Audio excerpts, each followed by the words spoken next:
L'eau, cette denrée si rare à Madagascar. Les habitants du quartier d'Injaïsour à Tananarive se rendent régulièrement à cette borne fontaine. Rint aide sa mère à remplir les bidons. Ici, l'eau ne coule qu'à certains moments de la journée.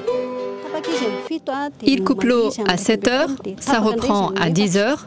À 16 heures, il n'y a plus d'eau, puis ça revient à 20 heures. C'est dur, hein, compliqué, mais bon, on n'a pas le choix que de faire avec. Les incessantes coupures d'eau et d'électricité sont à l'origine de la révolte de la Gen Z dans la Grande Île. Tudj, 23 ans, se lève souvent à 1 heure du matin pour gérer le site. Ces bidons-là sont à remplir demain. Ceux-ci devaient l'être depuis hier, mais il n'y avait pas d'eau. Et ceux-là, on les remplit aujourd'hui. Pendant 3-4 jours, on n'a pas d'eau. S'il pleut, on peut avoir de l'eau, mais s'il ne pleut pas, on doit acheter. Et un bidon coûte 20 centimes.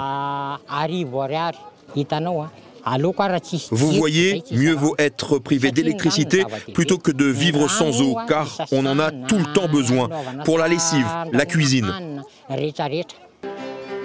Dans les hauteurs de la capitale, à Ambatoumar, en Tchamboul, Edmond n'est pas censé travailler le dimanche, mais le coût de la vie l'y oblige.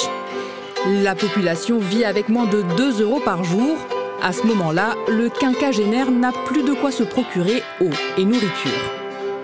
On dépense vraiment beaucoup pour l'eau, mais on en a besoin. En plus, c'est très embêtant parce qu'on doit tous les jours faire la queue devant les fontaines pour remplir toutes nos bonbonnes. Une vie sans eau courante, les Malgaches, toutes classes sociales confondues, s'y sont habitués.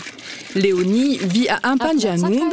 Cette mère de 2 enfants utilise 3 jerrycans de 20 litres au quotidien.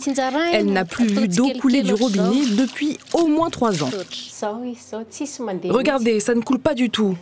À 4, on utilise 60 litres d'eau par jour. 20 litres pour la douche, 20 litres pour la cuisine et 20 derniers litres pour l'hygiène des enfants le soir.